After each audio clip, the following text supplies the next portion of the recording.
Hey there, I'm Osman Faruqi, host of The Drop, a weekly culture show from The Age and the Sydney Morning Herald. Every episode, I'll be breaking down the latest in the world of TV, film, music, and pop culture, with the help of some of the best writers and critics in the country. Sometimes we go deep. There's a thrill in seeing what's meant to be private out publicly. But mostly, we have fun. I love her asking Logan for a selfie and saying, congrats on the deal, ka-ching! And there's never been a better time to start listening to The Drop. Right now, we're breaking down every episode of the final season of Succession. Follow The Drop with me, Osman Faruqi, in your favourite podcast app. From the newsrooms of the Sydney Morning Herald and The Age, this is Please Explain. I'm Samantha Selinger-Morris. It's Wednesday, May 17th. Ozempic is everywhere. This is day one of me on Ozempic. I did take my shot. Ozempic. Generic. People with type 2 diabetes are excited about it. Billionaire tech boss Elon Musk takes a version of it. Model Julia Fox has denied using it. We're talking, of course, about the new weight loss drug that has swept the globe. The weekly injection that helps people feel fuller on less food. It is now, say local doctors, shockingly easy to get. I've injected about 4 or 5 of my friends with Ozempic. Can you believe the amount of people in LA that are using Everyone's on Ozempic. Oh my God. But is Ozempic and other drugs like it medical magic? Are they the first medications to produce double-digit weight loss without crippling side effects? Or are the drugs, and the new online shops now selling them, fostering a new generation of patients who will end up suffering unintended consequences? It's a miracle. It's too good to be true. Yeah. You can just make people who've struggled with their weight their entire lives thin. Today, technology editor Nick Bonyhady joins me to discuss the potential and the dangers of the weight loss drugs that are sweeping Australia.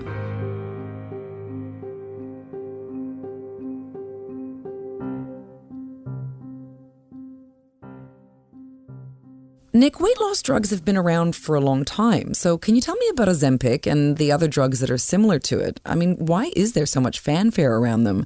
And how do they differ from previous weight loss drugs? So Ozempic is the best known, and it's kind of become a byword for a whole generation of new drugs that essentially mimic hormones to make you feel fuller with less food. And they've become available over the last few years. Ozempic is only licensed in Australia as a diabetes drug, but there are others called Saxenda, which is licensed as a weight loss drug, and ones that are likely to come onto the market called Wegovy and Mounjaro that look pretty impressive. And unlike some previous weight loss drugs in the 50s and 60s, which were essentially amphetamines, the kind of thing that might now be sold as a street drug like speed, these have pretty manageable side effects, and they're also pretty effective. So people are losing 5, 10, 20% of their body weight, depending on which of these drugs that they're taking. And if you go on social media where these drugs are promoted constantly by people, there are before and after photos that show really impressive effects. Hey guys, so week 4 with Ozempic, I'm at 197. I just took my 6th injection and I weighed myself this morning and I'm now over 20 pounds down. So I'm so happy. I now weigh 12 stone 8. So you go from this being a bit of a niche medication that some people are trying, and then someone like Elon Musk takes it, or people speculate that the Kardashians are taking it, and all of a sudden it's mainstream in a huge way. This is day one of me on Ozempic. I did take my shot yesterday. Here we have our Ozempic pen. We're making sure it's the right medication. We're going to take off the cap. If you're an influencer and you want to garner followers, also having a before and after pic of your weight loss is a pretty attractive way of doing it. And it dovetails with a culture where physiques and fitness and clean living and wellness put huge pressure on people to look really good all the time. I have never really felt confident about my weight and about my body. I'm getting married in a year and I really want to just look and feel my best. Insecurities. And that's made it a pretty potent combination.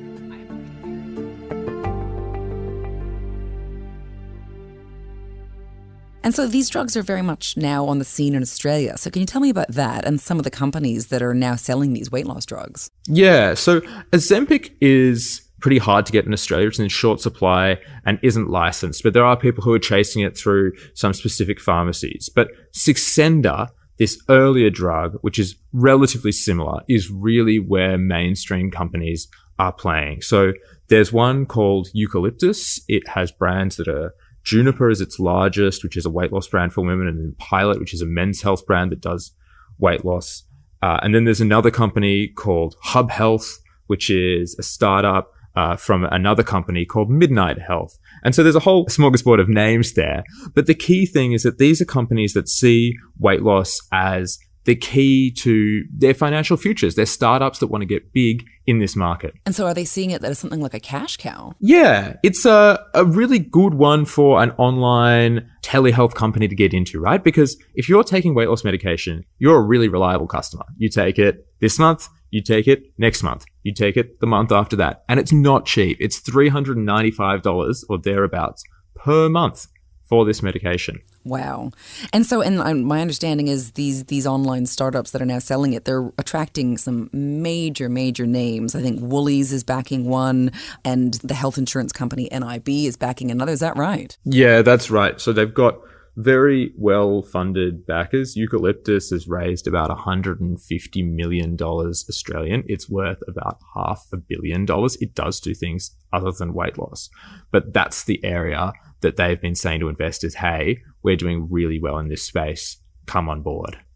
So these weight loss drugs are starting to look like a real gold mine. The pharmaceutical companies that make them have seen billions of dollars added to their stock prices over the last couple of years. And Eucalyptus and its peers clearly see it as a key part of their future too. But it's got GP groups really alarmed. And one of the biggest concerns of the GP groups is just how easy it is for people to access weight loss drugs online. So can you take us through just how easy it is to get these drugs online? Because I know our newspapers tried to buy weight loss drugs online from 4 major Australian telehealth websites. Is it true that one of them recommended weight loss injections in just minutes without even ever speaking to the supposed patient face to face? Yeah, that's right. It's a pretty extraordinary experience if you compare it to going to the GP clinic of maybe your youth, when you would go in and you'd say, hey doc, I've got this ailment. I don't know exactly what's wrong with me, but maybe you can give me some advice and explore the symptoms and work out if medication's appropriate or some lifestyle changes.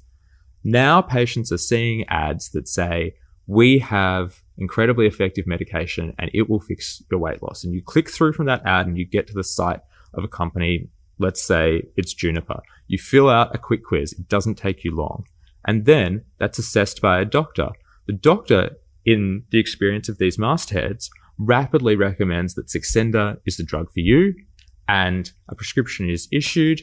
Then that prescription is shipped to you after you pay the money. It takes a couple of days all up, but the actual time of interacting with the doctor is really minimal. And so on the one hand, it's pretty frictionless. On the other hand, the patient is being steered very quickly into this medication as the answer. And so what exactly are the dangers of making these drugs so readily available to people? Well, there's a few. And the key thing is that across that process, when the Sydney Morning Herald and The Age attempted to purchase these drugs, there was no requirement for any form of identification to be provided. There was no requirement for a video call. There's no requirement for an in-person consultation. And there's no requirement even for a photo. Now, some of the companies that our newspapers explored did ask for a photo, but Juniper and Hub Health didn't. And so there's a couple of downsides there.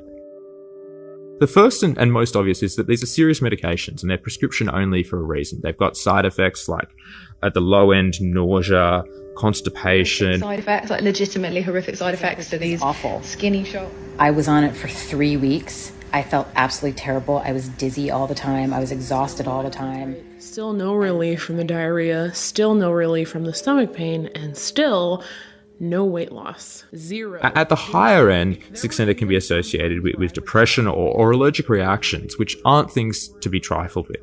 Let's talk more about Ozempic face. So I've been getting this comment a lot. Weight loss in general can cause you to look kind of hollow, sunken, and shrivelly. But the reason we see it so much so quickly with these medications is it's rapid weight loss. Rapid weight loss can cause this. A second is that you wouldn't want someone who, for example, had struggled with an eating disorder in the past turning to these medications.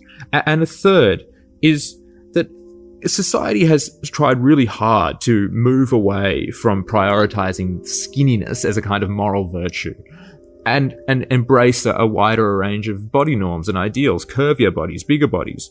And I think if these drugs are being promoted as a one-stop shop, a very quick way of getting thin, then that has risks for the kind of bodies that this society is willing to tolerate and accept. And so I assume some of the criticism also comes from the fact that people are potentially being promoted drugs that may not even ultimately help them, because while the drugs are effective, at least while they're being taken, a person's genetics, environment, and eating habits obviously play a major role in whether they sort of struggle with their weight or not. Yeah, obesity is a really complex phenomenon. So if you're someone that genuinely needs weight loss medication because you are obese or chronically obese, then there could be a whole number of reasons for that. One could be biology, and these drugs may be effective in treating that in a way that no other intervention could be. It's one of their great strong suits. But also, it could be a factor of an unavailability of good food in your area, the so-called food desert phenomenon, where maybe the only thing to eat within walking distance is a McDonald's. Or maybe it could be that some communities are incredibly time poor and have to spend a lot of time raising kids and aren't able to get out and do exercise in the way that previous generations were. And these medications, if you take them just for a few months or even for years, there's no guarantee that durably long-term you're going to lose weight. So there is a question about whether consumers are getting an accurate reflection of just how much these drugs can do and also what they can't do. And so how are the companies who are now capitalizing on these weight loss drugs responding to all of the criticism that they're facing? So they defend their practices on their own merits and also in comparison. So on their own merits, companies like Eucalyptus say that they've been certified by medical authorities, that their doctors are independent and use their own clinical judgments, that they have extensive testing of their own processes and guardrails in place, that they reject about 40% of people that come seeking the treatments, and that's a measure of the rigor that they claim to have. And so they say they deliver really good care for patients. And I've spoken to a patient of Juniper, at least one, who in her case attested to that. And then they also say, look, the medical system as it stands, the traditional medical system, ain't perfect. And that's pretty clear for everyone to see, that there's hundreds of GPs, too few in Australia, that a lot of GPs are just doing 6-minute appointments, that those appointments could be over the phone, where it could be just as easy to get weight loss medication without needing it, and that patients are being kind of shuffled in and out. And so these startups say, well, look, we are more integrated than many traditional GPs. Don't single us out. Do the comparison. And that's a credible argument. And so among other things, these companies are saying they're fulfilling a need, like you said, right now, that can't be met by our traditional medical system. You know, they speak about being part of a healthcare revolution, but there do seem to be some concerns here beyond just what we've been speaking about today. You know, we've got players like Woolworths and the giant health insurer NIB Group backing these telehealth startups. So could this lead to an entirely altered healthcare landscape in Australia? Could we become like the United States, where people are able to easily access antidepressants, ADHD medications, and Xanax online without seeing a doctor in person? I mean, is Ozempic like the canary in the coal mine, a warning of what's coming next? In some ways, yes. So the way that the medical system has been set up for the longest time is changing. Many people don't have a traditional GP that they go and see, that they've seen since childhood, that they might take their own kids to one day. Instead, there's a whole raft of companies that are letting you buy something online with a doctor rapidly approving a prescription. And Eucalyptus, for example, doesn't just do weight loss medication. You can get treatments for erectile dysfunction. You can get treatments for hair loss. There are other companies, one's called Instant Scripts, which I've previously written about, which does do a whole range of medications, including some antidepressant treatments. And that's a pretty radically different way of doing medicine. And in some cases, it could be incredibly convenient. If you know, for example, that you get the same prescription every week, every month, nothing's changed about you, and you just want to repeat, it could be really convenient not to have to go to the doctor. But if something has changed and the doctor would pick that up, just out of happenstance, that visit to the doctor could be really important. So I think there's rapidly going to be the time for a conversation about what the medical system is that Australia wants to have. Now, prescribing some really addictive and serious things like Xanax, for example. I don't think that's going to happen online. The laws prevent that kind of thing.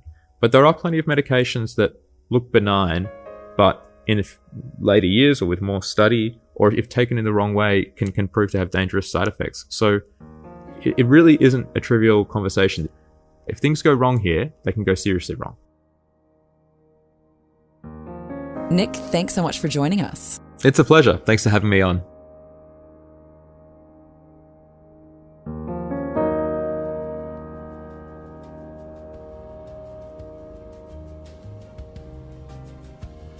Today's episode of Please Explain was produced by Julia Carr-Katzel. Our executive producer is Ruby Schwartz. Please Explain is a production of The Age and the Sydney Morning Herald. If you enjoy the show and want more of our journalism, subscribe to our newspapers today. It's the best way to support what we do. Search The Age or smh.com.au/subscribe. I'm Samantha Selinger-Morris. This is Please Explain. Thanks for listening.